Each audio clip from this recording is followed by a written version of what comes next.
two. He's number two. Now they're like in order. Okay, I'm going to start with a brief history of me.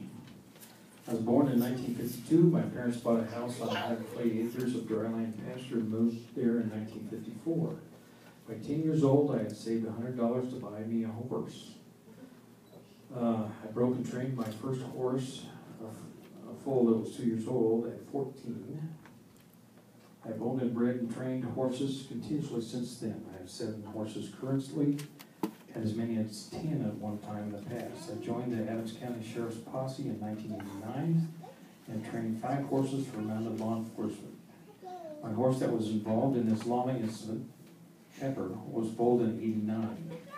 I broke him as a 2-year-old in 91, attended a week-long mounted police training cavalry boot camp in 96, went to Lexington, Kentucky in 98 for a week-long mounted police colloquium, trained with the Denver Police Department mounted 2 times before the DNC in Denver, trained with the Larimer County Sheriff's Office Posse, had a mounted instructor from LAPD, attended and completed many annual 40-hour horse recertification courses with the Weld County Sheriff's Posse.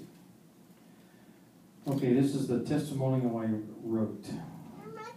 Before coming to Dr. Ray, I experienced low back pain that would happen at least twice a year, at which time I would go to a chiropractor and get an adjustment, and the pain would go away, and I would be good to go for another 4 to 6 months. Then I would have another pain episode. This had been going on for many years. My brother referred me to Dr. Ray, who gave me the first reasonable explanation of why this pain was recurring. He put me into his intensive wellness program of 3 times a week visits, followed by 2 times a week visits, followed by a maintenance schedule until I was involved in a freak horse llama accident. So these pictures are the Adams County Sheriff's Office official investigation.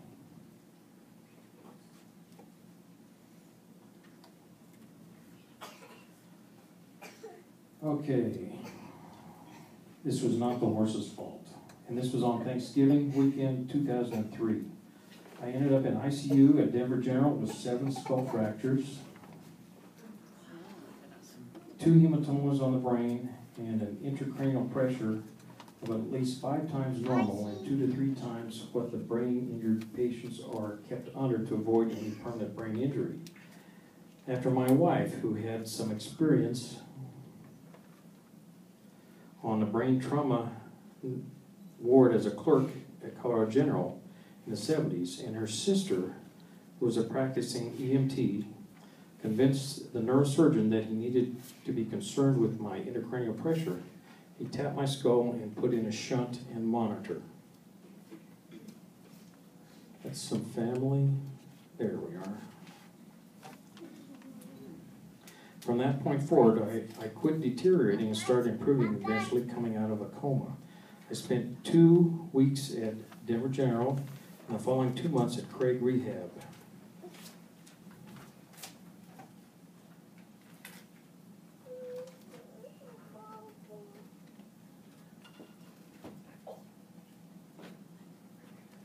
This was a Christmas party at my work.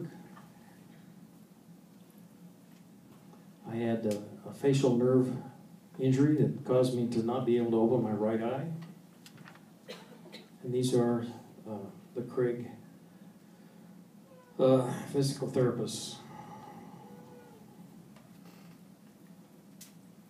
I had a tracheotomy, was on oxygen, I had a feeding tube, a catheter, and was bedridden. I graduated to a wheelchair after a few days at Craig. My first excursion out of Craig was to come to Dr. Ray's in my wheelchair for an adjustment.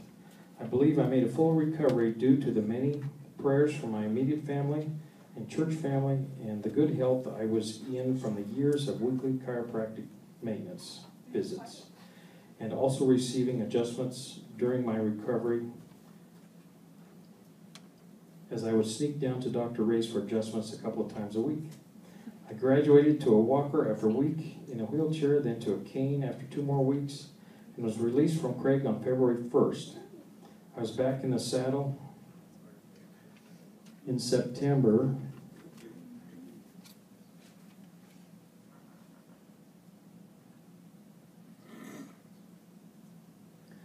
received the Purple Heart from the Sheriff's Office for a life-threatening injury.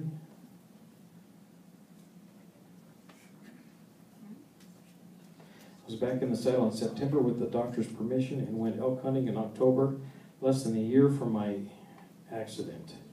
I celebrated my anniversary by eating some llama burritos. Oh,